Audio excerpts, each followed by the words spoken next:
مفتی سلطان کے بیانات کے لیے مفتی سلطان آفیشل کو سبسکرائب کریں۔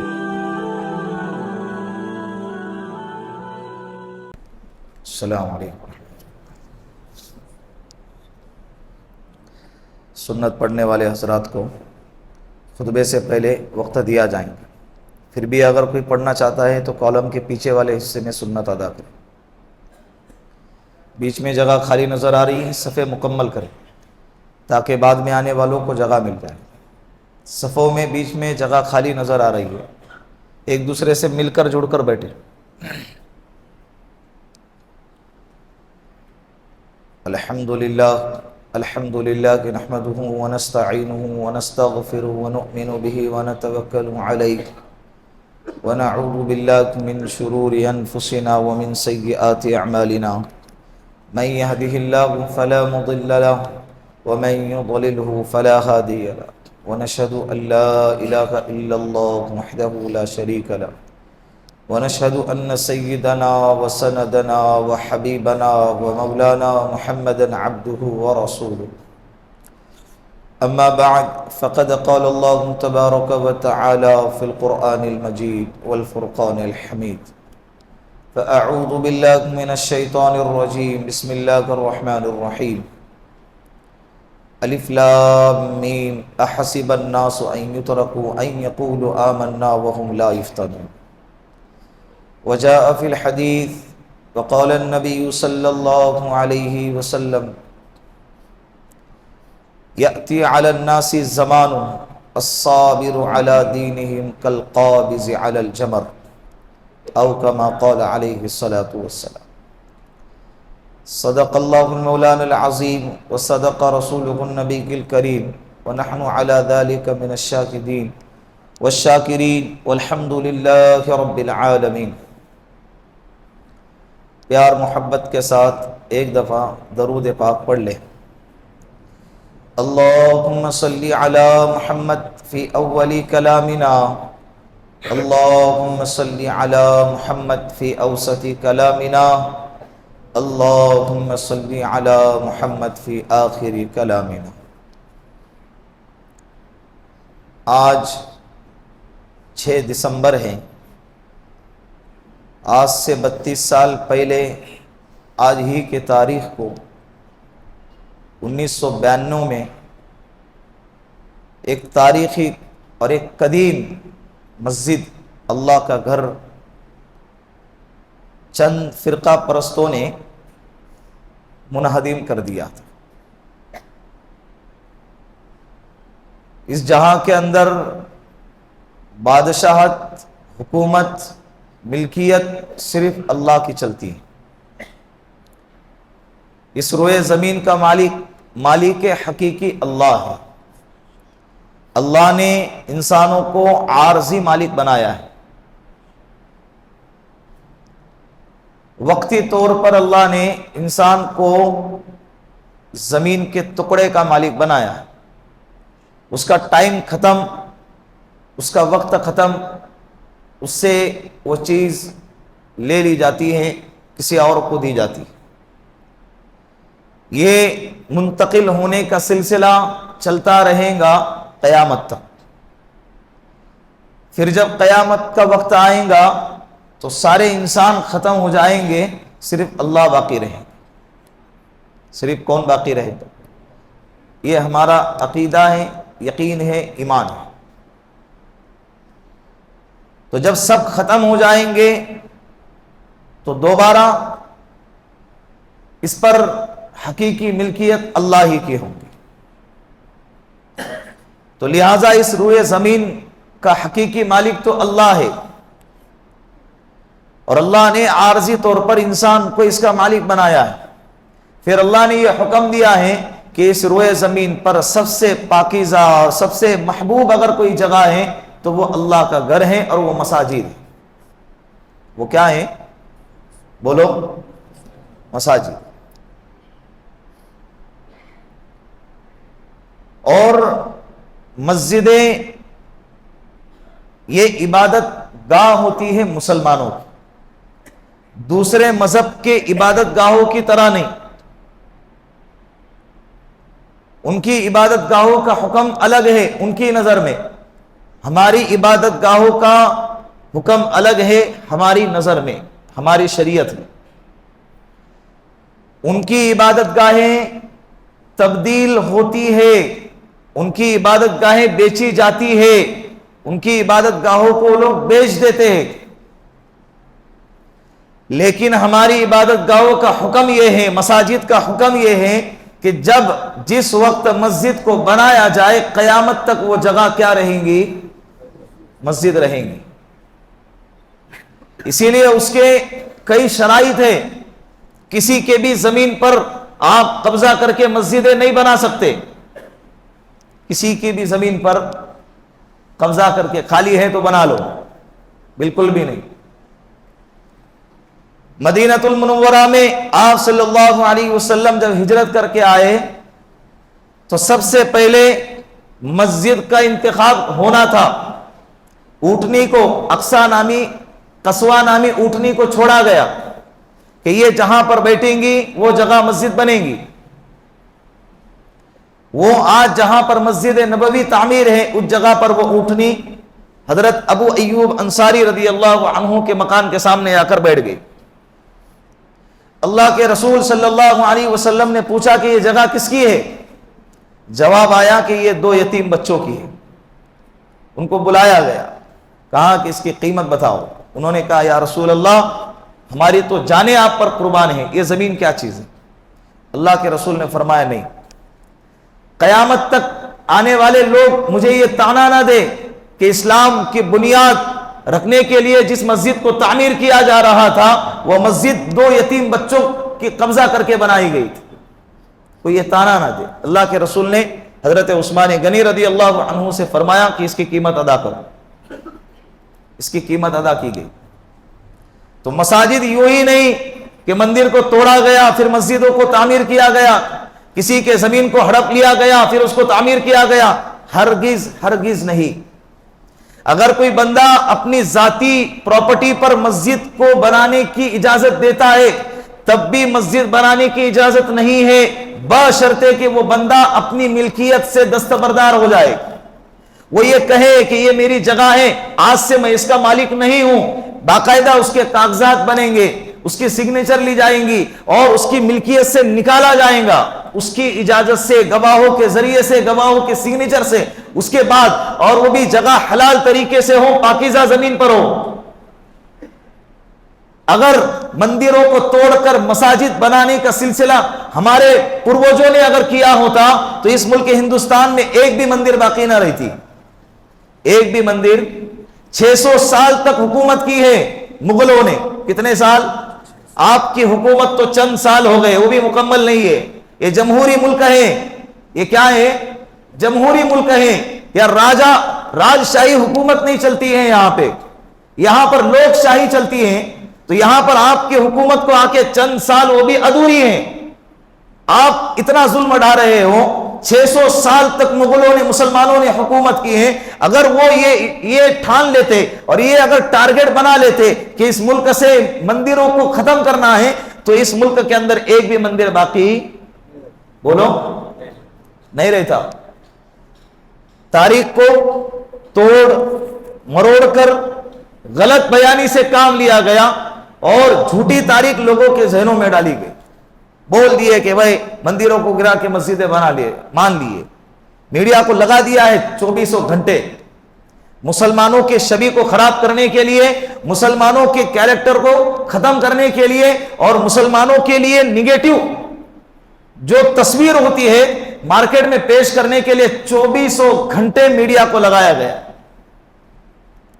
مسلمانوں کے علاوہ، مسلمانوں کے بغیر نہ ان کی روزی روٹی چلتی ہے، نہ ان کا دن شروع ہوتا ہے۔ اسی لیے اللہ رب العزت، اللہ کے رسول نے فرمایا ہے لا تقوم الساعة حتى يقال في الارض اللہ اللہ۔ یہ روئے زمین تو مسلمانوں کی وجہ سے چل رہی ہے، جب تک یہ مسلمان باقی، یہ دھرتی باقی، جب مسلمان اس دھرتی سے ختم ہو جائیں گے دنیا بھی ختم ہو جائے گی۔ آپ بالکل مطمئن رہے، بالکل مطمئن رہے کہ کوئی اسلام کو مٹا نہیں سکتا۔ یہ اسلام مٹنے کے لیے جہاں میں نہیں آیا ہے، جس دن مٹ جائیں گا اس دن یہ جہاں کو اللہ کیا کریں گا؟ ضرورت ہی نہیں ہے. کیا نہیں ہے؟ پھر ضرورت ہی باقی نہیں رہی. اس لیے کہ اللہ نے قرآن میں کہا ہے وَمَا خَلَقْتُ الْجِنَّ وَالْإِنسَ إِلَّا لِيَعْبُدُونَ، میں نے بنایا ہی انسانوں کو میری عبادت کے لیے، جناتوں کو بنایا میری عبادت کے لیے، لیکن جب میرے نام لیوا میری عبادت کرنے والے ہی اگر ختم ہو جائے تو پھر بنانے کا مقصد کیا رہا؟ لپیٹ دو اس کو. اس سے پہلے حالات اب سے کئی گنا زیادہ بدتر آئے ہیں. فرعون کا دور آیا ہے، پھر بھی اسلام نہیں مٹا. اللہ نے فرعون کو ڈبا کے دکھایا، فرعون کو مار کے دکھایا. ابو جہل کا دور آیا، مسلمانوں کو جو تکلیفیں ہوئی، صحابہ کو جو پریشان کیا گیا، گھر سے نکلنا پڑا، اپنے وطن کو، اپنے شہر عزیز کو چھوڑنا پڑا، اپنے رشتہ داروں کو چھوڑنا پڑا. اتنے تکلیفوں کے باوجود اسلام نہیں مٹا، اسلام باقی رہا. ابو جہل اور اس کی ذہنیت کے لوگ اور اس کے ماننے والے سب کیا ہو گئے؟ بولو، ختم ہو گئے. بلکہ بڑھتا گیا اسلام. مدینہ مرکز بنا، مکہ فتح ہو گیا، بعد میں خیبر کی طرف یہودیوں کو ڈھکیلا گیا، بعد میں خیبر بھی فتح ہو گیا. حضرت عمر کے زمانے میں عرب سے بھی جو مسلمانوں کے دشمن تھے عرب سے کھدیڑ دیے گئے، نکال دیے گئے. پورا کہ پورا عرب اسلام کے پرچم کے نیچے آ گیا. 1400 سال گزر گئے، اسلام باقی ہے اور بہت تیزی سے پھیلنے والا، بڑھنے والا. اگر آپ ریکارڈ اٹھا کر دیکھیں گے، اگر کوئی مذہب آپ کو ملے گا تو وہ مذہب اسلام ہے، کوئی اور مذہب نہیں ہے. سب سے تیزی سے پھیلنے والا کون سا مذہب؟ اسلام. اور یہ اپنے مرضی سے اسلام قبول کرنے والے لوگ ہیں. بڑے بڑے ایکٹر، سیاستدار، حکمران اور بڑے بڑے بزنس مین لوگ یہ اسلام کی طرف راغب ہو رہے ہیں. آپ کو ایسے ریکارڈ بھی ملیں گے، ایسے آنکڑے بھی ملیں گے. تو اسلام تو پھیلنے کے لیے آیا ہے، پنپنے کے لیے آیا ہے، ختم ہونے کے لیے نہیں آیا ہے.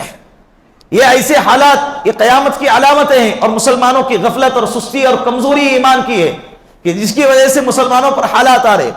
لیکن ہمیں اپنے ایمان کو مضبوط کرنا ہے، گھبرانے کی ضرورت بولو نہیں. بات سمجھ میں آ رہی؟ تو یہ مساجد، یہ اللہ کے گھر ہوتے ہیں، لیکن کئی سالوں سے سوچی سمجھی منظم سازش کے تحت مسجدوں کو ٹارگٹ کیا جا رہا ہے.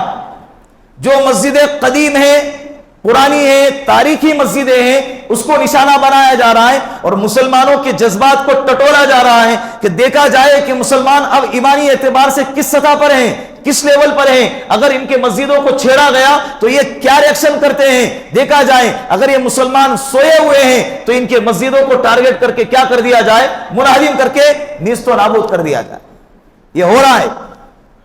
بابر مسجد کو شہید کیا گیا، 2000 مسلمان اس وقت میں شہید ہو گئے تھے. افراتفری کا ماحول، دنگا ہو رہے ہیں، چاروں طرف سے مسلمانوں کو قتل کیا جا رہا ہے. اس وقت میں 2000 سے زائد مسلمان کیا ہو گئے؟ شہید ہو گئے. اللہ ان سب کی مغفرت فرمائے، اللہ ان سب کی مغفرت فرمائے. ہم ان کے لیے بھی دعا گو ہیں. اور سنبل میں حال میں جامع مسجد کی حفاظت کے لیے 5 نوجوان شہید ہو گئے. ہم ان کے لیے بھی دعا گو ہیں کہ اللہ ان کے بھی شہادت کو قبول فرمائے، اللہ ان کے گناہوں کو معاف فرمائے، اللہ ان کی مغفرت فرمائے. اسی لیے کسی کو حقیر نہیں سمجھنا چاہیے.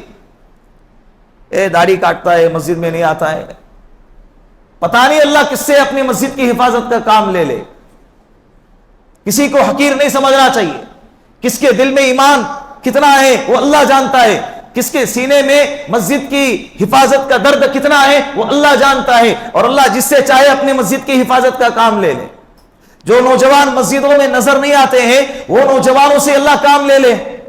مسجد کی آبادی کا، مسجد کی حفاظت کا. وہ شہید ہو گئے، دنیا والے تو واویلا کریں گے، لیکن ان کی دنیا بھی بن گئی اور کیا بن گئی؟ آخرت بھی بن گئی. لیکن یہ ہمارے لیے فکر المیہ ہے، سوچنے کا مقام ہے. یہ کیوں ہو رہا ہے مسلمانوں کے ساتھ؟ مسلمانوں کا خون اتنا پتلا اور اتنا سستا کیوں ہو گیا ہے؟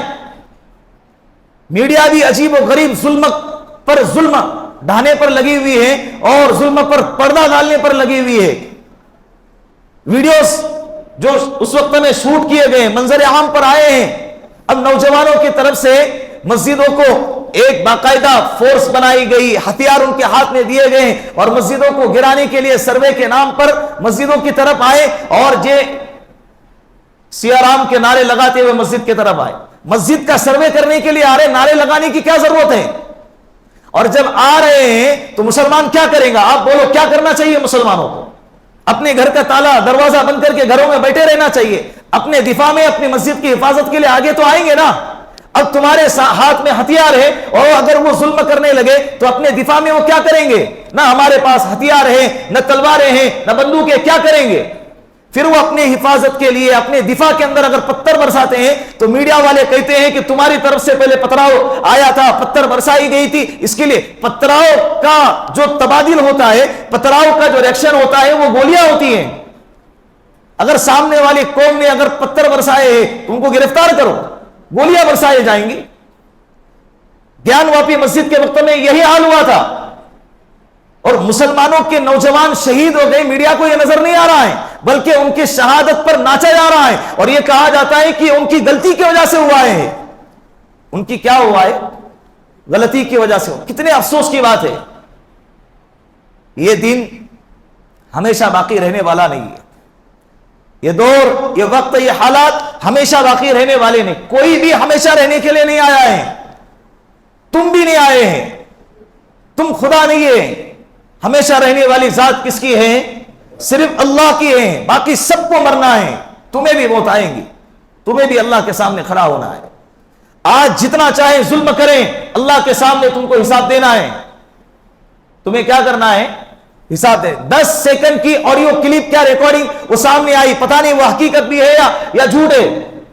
10 سیکنڈ کی کلپ کو مہرا بنا کے پورے میڈیا کے اندر اس کو چلایا جا رہا ہے۔ ابھی مسجد کے اندر اگر تعداد اگر کم ہے، اس کی حفاظت کے لیے نوجوان ایک دوسرے کو تو بلائیں گے نا، یا ہم بس ہاتھ پہ ہاتھ دھرے بیٹھے رہیں گے، آؤ ہماری مسجدوں کو گرا دو اور چلے جاؤ؟ یہ تو اتنا ایمان تو کسی کا بھی گرا ہوا نہیں ہے، اتنے ایمان کی سطح تو کسی کی بھی گری ہوئی نہیں ہے۔ حالانکہ اللہ کے رسول صلی اللہ علیہ وسلم نے جنگ کے اصولوں میں یہ بتایا ہے کہ جب تم کسی شہر کو، کسی علاقے کو فتح کرو تو وہاں کی عبادت گاہوں کو، چرچ ہو یا مندر ہو یا گرودوارا ہو، وہاں کی عبادت گاہوں کو ٹچ نہیں کرنا ہے، اس کو گرانا نہیں ہے۔ یہ صرف مسلمانوں کا شیوا رہا ہے، ورنہ دوسری قومیں جب بھی کسی شہر کو فتح کرتی تھی وہاں کے شہر کو ویران کیا جاتا تھا، ان کے عبادت گاہوں کو گرایا جاتا، ان کے گھروں کو گرایا جاتا، ان کے گھروں کو منہدم کر دیا جاتا، اور بعض قومیں تو وہاں کے رہنے والی آبادیوں کو چلا کے خاکستر کر دیتی۔ یہ صرف اسلام ہے جو آبادی کے لیے بنا ہے اور آباد کرتے کرتے آگے بڑھا ہے۔ بات سمجھ میں آ رہی؟ بامبے مسجد ہو گئی، گیان واپی مسجد ہو گئی، اسی طرح سنبل کی جامع مسجد ہو گئی، اس کے بعد اجمیر شریف کے اوپر آیا ہے، اور اس کے بعد پھر ایک اور کیس سامنے حال فی الحال کے اندر ہفتے بھر میں آیا کہ بدایو کی ایک مسجد ہے، شاہی مسجد، اس مسجد کے اوپر کیس ٹھوکا گیا اور ایک باقاعدہ منظم طریقے پر ایک جماعت بنائی گئی ہے کہ وہ مسجدوں کے خلاف وہ کیا کرے، کیس پر کیس درج کرتی رہے، اور جس جگہ پر کیس درج کیا جا رہا ہے اس جگہ پر بھی ظالم لوگ بیٹھے ہوئے ہیں، وہ فوراً 10 منٹ کے اندر اس کا فیصلہ سنایا جا رہا ہے۔ حالانکہ 20 سالوں سے کیس دھول کھاتے ہوئے کورٹ کچہریوں میں پڑے ہوئے ہیں، اس کے طرف کسی کی توجہ نہیں ہے، اور یہ باقاعدہ سوچی سمجھی سازش کے تحت 10 منٹ میں اس کا فیصلہ سنایا جا رہا ہے۔ بات سمجھ میں آ رہی ہے آپ کو؟ اور مسلمان کو کوئی پڑی نہیں ہے۔ یہ مسلمان ابھی آپس کے اندر کیا ہے، جھگڑا کرنے میں بزی ہے، مسلمان ابھی اپنے خواہشات کے پورا کرنے میں بزی ہے، مسلمان شادیوں کے اندر عیاشی کرنے میں بزی ہے، مسلمان اپنی خواہشوں کو پورا کرنے میں بزی ہے۔ ان کو بزی رہنے دو، تم اپنے کام سے کام کرتے رہو۔ دشمن آگے بڑھتا جا رہا ہے، اسلام کو ٹارگٹ کیا جا رہا ہے، اور آج ستم والا ہے ستم، اگر کوئی ظلم کے خلاف بولتا ہے تو اس کی بولتی بند کرنے کی کوشش کی جا رہی ہے، اس کو جیلوں کے اندر قید خانوں میں ٹھوس دیا جا رہا ہے، اور ان کے لوگ باقاعدہ مجلسیں اکٹھا کر کے اور منچ پر، بڑے منچ کے اندر مسلمانوں کے اور اسلام کے خلاف گندی گندی باتیں کرتے ہیں، ان کے خلاف کوئی کارروائی نہیں ہوتی۔ جس نے کیا ہے اس کے خلاف بولے تو اندر ڈالا جا رہا ہے، تو مجرم ہے۔ ایسے حالات پیدا ہو گئے، مسلمان ڈرے سے میں، مسلمان پڑھنے کے لیے تیار نہیں، مسلمان اپنی قوم کے اندر ایجوکیٹڈ لوگ پیدا کرنے کے لیے تیار نہیں، مسلمان قوم کی ترقی کے لیے کوشش کرنے کے لیے تیار نہیں، پھر تو یہ قوم کا خون پانی اور سستا نہیں ہوگا تو اور کیا ہوگا؟ بولو، ہمارا مقدر یہ نہیں ہوگا تو اور کیا ہونا چاہیے؟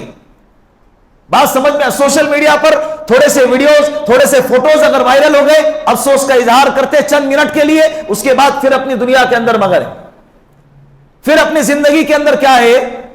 مگر ہیں۔ حالات آئیں گے، ہمیں صبر کرنا ہے، اور صبر کا مطلب یہ نہیں کہ اپنے ایمان سے دور رہنا ہے، اس کا مطلب یہ ہے کہ جتنے حالات آئے ہم اپنے ایمان پر اور زیادہ مضبوط ہوتے جائیں گے۔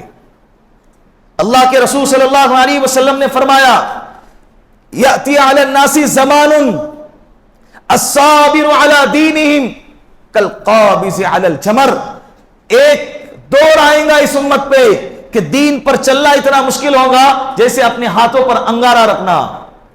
سمجھو وہ دور آ گیا۔ اس کا مطلب یہ ہے کہ انگاروں پہ چلو یا آپ کو آرے سے چیر دیا جائے، لیکن اس کے باوجود اپنے ایمان سے پیچھے نہیں ہٹنا۔ موت تو بھائی گھر میں بھی آنی ہے اور باہر بھی آنی ہے، موت تو بہرحال آنی ہے۔ یہ دنیا کو اللہ نے بنایا ہی مٹنے کے لیے، اللہ نے انسان کو پیدا ہی کیا مرنے کے لیے۔ یہ جہاں ہمیشہ رہنے کی جگہ نہیں ہے، ہمیشہ رہنے کی جگہ تو اللہ نے جنت بنائی ہے۔ کیا بنائی ہے؟ جنت بنا۔ تو ڈرنا کس بات کا؟ ابھی ایسے حالات میں ہمیں کرنا کیا ہے؟ سب سے پہلے اللہ کی طرف متوجہ ہونا ہے۔ سب سے پہلے کس کی طرف متوجہ ہونا ہے؟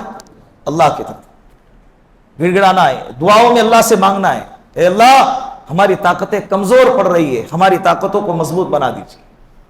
کوئی صلاح الدین ایوبی بھیج دیجئے، صلاح الدین جیسا کوئی مرد مجاہد، اے اللہ مرد قلندر بھیج دیجئے، جو جس طرح سے اس نے مسجد اقصی کی حفاظت کی، اے اللہ ملک ہندوستان کے مساجد کی بھی حفاظت فرمائے۔ اللہ سے دعا کیجیے، گڑ گڑائے، اس کے لیے روزے رکھے، نمازیں پڑھیں، صدقات اور خیرات کریں۔ یہ کرنے کی چیزیں یا نہیں بتاؤ؟ ہم کرتے یا نہیں کرتے؟ نہیں کرتے۔ اللہ ماشاءاللہ اس مجمع میں کوئی ہوگا جو اللہ کی طرف متوجہ ہو کے مسجدوں کی حفاظت کے لیے دعائیں کرتا ہوگا، تڑپتا ہوگا، راتوں میں اٹھ کے اللہ کے سامنے آوازاری کرتا ہوگا۔ یہ کرنے کی چیزیں، یہ کیا ہے؟ کرنے کی چیزیں۔ پھر اللہ کی مددیں آئیں گی۔ ہم اللہ سے مدد مانگ ہی نہیں رہے تو اللہ کی مدد کہاں سے آئیں گی؟ 18,000 کا لشکر ہے سلطان صلاح الدین ایوبی کا، اور لاکھوں کا لشکر دشمنوں کا ہے سمندر کے اس پار، اور وہ نکل چکا ہے سمندر کراس کرنے کے لیے اور مسلمانوں کے لشکر کو ختم کرنے کے لیے۔ تعداد 18,000 کی، دشمنوں کی لاکھوں کی تعداد۔ خیمہ زن ہو گئے حضرت صلاح الدین ایوبی رحمت اللہ علیہ، اور اپنے خیمے میں ساری رات اللہ کے سامنے متوجہ رہے اور اللہ سے گڑ گڑا کر دعائیں کرتے رہے، اے اللہ اگر یہ قوم آ گئی اور تیرے ماننے والوں کے ساتھ اگر مقابلہ ہوا تو تیری قوم، تیرے ماننے والے تو ہار جائیں گے، ہلاک ہو جائیں گے، اللہ ان کی حفاظت کرے۔ ساری رات اللہ کے ساتھ توجہ اور اللہ سے مانگتے رہے، متوجہ رہے۔ صبح ہو گئی، ایک اللہ والے آئے، انہوں نے کہا اے صلاح الدین، تیرے رات کے رونے نے دشمن کے لشکر کو سمندر میں ڈبو دیا۔ تیرے رات کے رونے نے دشمن کے لشکر کو سمندر میں کیا کر دیا؟ ڈبو دیا۔ رات کا رونا ہی ختم ہو گیا۔ ہماری راتیں گناہوں سے بھری ہوئی ہیں، نیٹ کے ختم کرنے پہ لگے ہوئے ہیں۔ اب تو کیا ختم ہوتا، ہر گھر میں وائی فائی لگا ہوا ہے، ساری رات کے 2 بجے 3 بجے تک لگا ہوا ہے۔ کیا ہو رہا ہے مسلمانوں کے ساتھ؟ کیا ہو رہا ہے؟ اسلام کو مٹانے کے لیے دشمنان اسلام یہ اپنے خواہشوں کو قربان کر رہے ہیں، دشمنان اسلام اپنے جذبات کو قربان کر رہے ہیں اور اپنے بچوں کو تیار کر رہے ہیں۔ اور آج کا ہمارا نوجوان کیا کر رہا ہے؟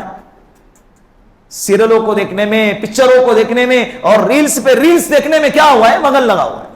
دشمن تم تیار رہو، ہم تو غفلت کے نیند سوئے ہوئے، ہم تو کیا کر رہے ہیں؟ غفلت کے نیند سوئے ہوئے۔ جب رات کے 3 بجے 2 بجے تک جاگیں گا تو فجر کی نماز کو کیسے آئیں گا؟ بات سمجھ میں آ رہی ہے؟ تو راتوں کے اندر اللہ سے اٹھ کے مانگو، اللہ سے حالات کو بدل دے۔ اللہ کی مدد ضرور آئیں گی، اللہ کی مدد ضرور آئیں گی۔ آج بھی گر ہو ابراہیم سا ایما پیدا، آگ کر سکتی ہے گلزار گلستہ پیدا۔ آج بھی آگ ٹھنڈے ہونے کے لیے تیار ہیں، لیکن وہ آگ پکار پکار کر کہتی ہے کہ تو ابراہیم کے جیسا ایمان تو لے کر آ، ابراہیم کے جیسا ایمان تو لے کر آ۔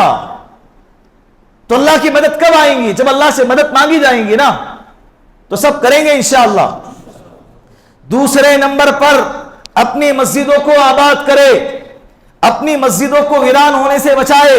جو گھر ویران ہوتا ہے دشمنوں کی نظریں وہاں پر گڑ جاتی ہیں، جب مسجدیں انشاءاللہ آباد ہوں گی، جو گھر آباد ہوتا ہے چوروں کی نظریں بھی اس گھر پر نہیں جاتی۔ بھائی اس گھر کے اندر بہت لوگ رہتے ہیں، اس گھر میں لوگ ہمیشہ ایکٹیو رہتے ہیں، اس گھر کی طرف چوری کرنا نہیں ہے۔ اسی طرح جو مسجدیں آباد ہوتی ہیں دشمنان اسلام کی نظریں وہاں پر نہیں جاتی۔ مسجدیں ویران ہیں، خالی پڑی ہے مسجدیں، صرف جمعہ میں بھر جاتی ہے، اس لیے کہ مسلمانوں کو معلوم ہی نہیں ہے، کچھ مسلمانوں کو، کہ بھائی نماز دن میں 5 دفعہ فرض ہے اور موت تک فرض ہے، صرف ہفتے میں 1 دفعہ نہیں۔ ہفتے میں اللہ کے رسول نے فرمایا نا کہ میں آگ لگا دوں ان گھروں کو جو بغیر کسی عذر کے مسجد کو چھوڑ کر اپنے گھروں میں نماز پڑھتے ہیں، بغیر کسی عذر کے مسجد کو چھوڑ کر اپنے گھروں میں نماز پڑھتے ہیں۔ اللہ کے رسول نے کتنی سخت وعید فرمائی۔ جو نبی اپنے امت پر اتنا رحیم اور شفیق ہو کہ کانٹا چبھنے پر تڑپ جائے، وہ یہ جملہ اختیار کر رہا ہو کہ میں ان کے گھروں کو آگ لگا دوں، تو سوچو کتنا سنگین جرم ہے، کتنا سنگین عمل ہے۔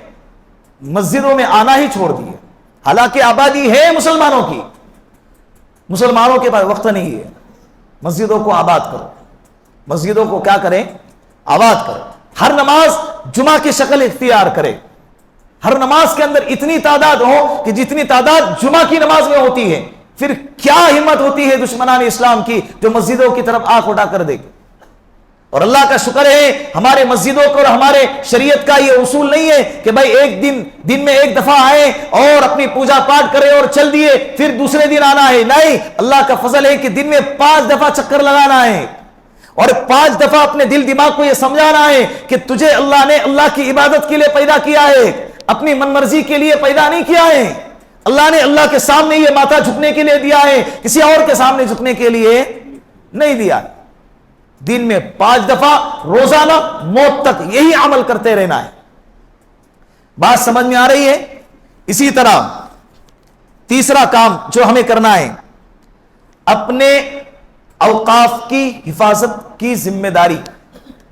جتنے وقف شدہ پراپرٹی ہیں ان کی طرف مسلمانوں کو چاہیے کہ اب توجہ دے، اس کی حفاظت کی طرف توجہ دے، کوششیں کریں، قانونی دائرے میں رہتے ہوئے اس کی حفاظت کی کوششیں کرتے رہنا چاہیے۔ چوتھے نمبر پر حکمت عملی اختیار کرنا، قانون کے دائرے میں رہتے ہوئے مسجد کی حفاظت کے لیے حکمت عملی اختیار کرنا، کہ قانون کے پاس جائے اور اپنی مسجد کی حفاظت کے لیے یہ گوہر لگائیں، آواز لگائیں کہ ہماری مسجدوں کی حفاظت کریں، اور گاؤں دیہاتوں میں مسجدیں تعمیر کریں اور امام اور مؤذن کا انتظام کریں۔ بہت سارے آج بھی گاؤں دیہات ہیں جہاں پر مسلمانوں کی آبادی ہے لیکن وہاں پر مساجد نہیں ہے۔ مساجد کو ایسی جگہ پر تعمیر کریں، اور تعمیر کرنے کے بعد چھوڑے نہیں، ورنہ ایسے دیہات آج بھی ہیں کہ جہاں پر مسجدیں تو ہیں لیکن وہاں پر امام اور مؤذن نہ ہونے کی وجہ سے وہ مسجدوں کو تالے لگے ہوئے، اور آگے بڑھ کر صرف تالے نہیں لگے ہوئے، وہاں کے لوگ جہالت میں اسی مسجدوں کے اندر گائے بیل بھینس باندھ رہے ہیں۔ کئی دیہاتوں کے اندر ایسے مساجد کا حال ہوا ہے، جانوروں کو مانا جا رہا ہے مسجدوں کے اندر، معلوم ہی نہیں ہے۔ اور دوسری بات ہے کہ وہاں پر نماز پڑھانے والا کوئی نہیں ہے، اور دیہاتیوں کو نماز پڑھانے نہیں آتی ہے۔ بہت سارے دیہات کے لوگ ایسے ہوتے ہیں جن کو نماز پڑھانے کیا پڑھنے نہیں آتی۔ تو مساجد کو تعمیر کرے، اور جہاں پر تعمیر شدہ مساجد ہیں وہاں پر امام و مؤذن کا انتظام کرے، اور مسلم آبادی سے ہٹ کر مسجدیں تعمیر نہ کریں جہاں پر مسلمانوں کی آبادی نہیں ہے۔ اسلام بہت ہی حکمت والا مذہب ہے۔ جوش اور جذبے میں آ کر اللہ نے مال دیا ہے تو میں یہاں پر کیا کروں گا، مسجد تعمیر کروں گا، حالانکہ وہاں پر کوئی مسلمانوں کی آبادی نہیں ہے۔ مساجد یہ عبادت کی ضرورت کے لیے، مسلمانوں کے مسائل کو حل کرنے کے لیے تعمیر کی جاتے ہیں، اور جب جہاں پر مسلمانی نہیں ہے تو وہاں پر مساجد کو تعمیر کرنے کا فائدہ کیا؟ تو ایسے علاقوں میں، ایسے محلوں میں جہاں پر مسلمانوں کی آبادی نہیں ہے، ان محلوں کے اندر مساجد کو تعمیر نہیں کرنا چاہیے، پھر اس کی حفاظت کرنا بڑا مشکل ہو جاتا ہے۔ بات سمجھ میں آ رہے؟ ہم ملی جلی تہذیب میں رہ رہے ہیں اور اس گنگا جمنی تہذیب کو گندا کرنے کی کچھ قومیں سازشیں کر رہی۔ ایسے وقت میں ہمیں حکمت عملی سے کام کرنا چاہیے۔ اور بعض علاقے، بعض لوگ کا مسئلہ ایسا ہوتا ہے کہ کانٹریکٹ بیس پر کوئی کام کرنے کے لیے 100 200 300 مسلمانوں کو ہائر کیا جاتا ہے، پوری مسلمانوں کی ایک قوم کو ہائر کر کے باقاعدہ کام پر رکھ لیا جاتا ہے کہ 1 سال تک آپ کو یہاں پر کام کرنا ہے۔ اب وہاں پر کچھ لوگ 1-2 سال کے وقت تک آئے ہیں، وہ لوگ کیا کرتے ہیں؟ مسجدیں تعمیر کرتے ہیں۔ بھئی 1 سال تک ہم نمازیں کہاں پڑھیں گے، جمعہ کہاں پڑھیں گے، اپنے بچوں کے مکتب کا سلسلہ کہاں جاری کریں گے؟ تو اس کے لیے کیا کریں گے؟ مسجدیں بناؤ۔ اب 1-2 سال کے بعد ان کا کانٹریکٹ ختم ہو گیا، وہ وہاں سے چلے گئے، دوسری قوم آئی جو مسلمان نہیں ہے۔ اب ان کو وہ مسجدیں دیکھ کر ان کے نظروں میں کھٹکیں گی، پھر وہ کیا کریں گے؟ مسجدوں کا غلط استعمال کریں گے یا مسجدوں کو گرانے کی کوشش کریں گے۔ تو ایسی جگہ پر بھی مسجدیں تعمیر نہ کریں۔ ایسی جگہ پر اگر آپ کو عبادتیں کرنا ہے تو ایسے موقع پر عبادت گاہیں بنائیں۔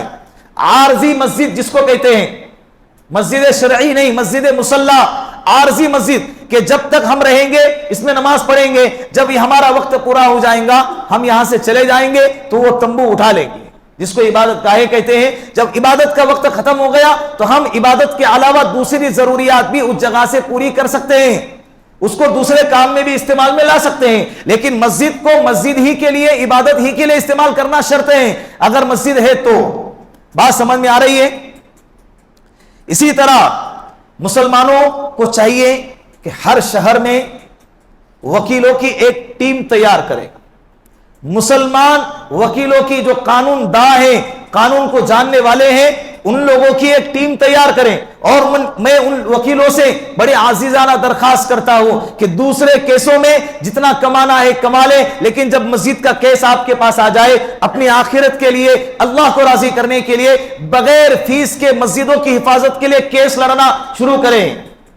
اس لیے کہ بعض علاقے ایسے ہوتے ہیں کہ وہاں کے رہنے والوں کے لیے وکیلوں کی فیس بھرنا آسان نہیں ہوتا ہے، پھر وہ لوگ کہتے ہیں کون چکر کاٹیں گا، کون پیسے جمع کریں گا، اور ہمارے اپنی ضروریات کی پورا کرنے کے لیے اخراجات نہیں ہے تو وکیلوں کی فیس کون دیں گا؟ چھوڑ دو۔ پھر ان کے وکیل مسجدوں کو ڈھانے کے لیے بغیر فیس پر کام کر رہے ہیں، لیکن افسوس کی بات ہے کہ ہمارے وکیل مسجدوں کی حفاظت کے لیے آگے آنے کے لیے تیار نہیں۔ تو اپنے بچوں کو ایجوکیٹڈ بنائے، پڑھا لکھا بنائے، قانون کی تعلیم اسے دے، اور جو بنے ہوئے ہیں وکیل ان لوگوں کی ایک ٹیم بنائیں اور ان لوگوں کو یہ کام سونپے کہ اپنی اپنی مسجدوں کی، اپنے اپنے علاقوں کی مسجدوں کی حفاظت کا کام ان کے ذمہ ڈالیں۔ اس لیے کہ یہ لڑائی قانونی لڑائی ہے۔ یہ لڑائی کون سی لڑائی ہے؟ قانونی لڑائی ہے، تو قانون کے تحت ہی لڑیں گے۔ بات سمجھ میں آ رہی ہے؟ تو یہ حکمت عملی اختیار کرنا یہ بہت ضروری ہے۔ اور اخیر میں ہم جس ملک میں، اور ایک قانون ہے کہ انسان جس ملک میں رہتا ہے انسان کو اس ملک کے قانون کو عمل میں لانا، فالو کرنا یہ ضروری ہوتا ہے۔ جس طرح سے اگر کوئی بندہ پلین میں جا رہا ہے تو اس کے ٹکٹ کا خریدنا اور اس کے جو قانون ہے اتنے کلو بیگ اس سے زیادہ نہیں ہونا چاہیے، یہ ڈالنا یہ نہیں ڈالنا، اس کے جو قانون ہے اس پہ عمل کرنا ضروری ہوتا ہے۔ اگر روڈ پہ سفر کر رہے ہیں تو اس کے لیے کاغذات کا کلیئر ہونا، اور اسی طرح سگنل وغیرہ کے جو قانون ہے، گاڑی کا جو قانون ہے اس کے قانون کو فالو کرنا یہ ضروری ہوتا ہے۔ اسی طرح جس ملک میں ہم رہتے ہیں اس ملک کے کچھ قانون ہیں، اس قانون پر عمل کرنا یہ کمزوری نہیں ہوتا ہے، یہ حکمت عملی ہوتا ہے، یہ سمجھداری ہوتا ہے۔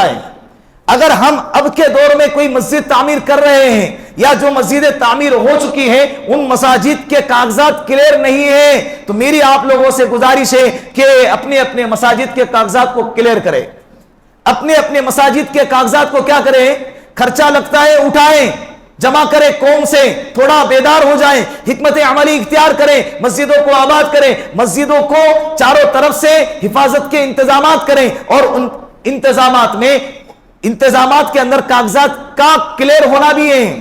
ہمیں نہیں معلوم ہماری مسجد کا کاغذ کلیئر ہے یا نہیں، لیکن دشمنان اسلام اس سے زیادہ اسٹڈی کر کے بیٹھے ہوئے ہیں، ان کو معلوم ہے کون سی مسجد کہ کاغذات کلیئر ہے کون سی مسجد کی نہیں ہے، ہمیں نہیں معلوم ہے، حالانکہ گھر ہمارا، ہمیں اس کی حفاظت کی ذمہ داری دی ہے اور ہم اس سے غافل ہیں۔ کتنے غفلت کی بات ہے، کتنے افسوس کی بات ہے۔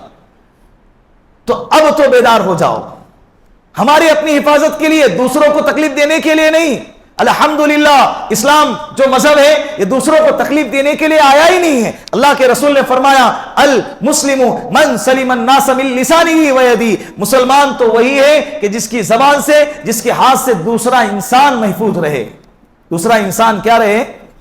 محفوظ رہے۔ تو ان باتوں پر انشاءاللہ عمل کریں گے، اللہ عمل کی توفیق عطا فرمائے۔ وآخر دعوانا ان الحمد للہ رب العالمین۔ جن حضرات نے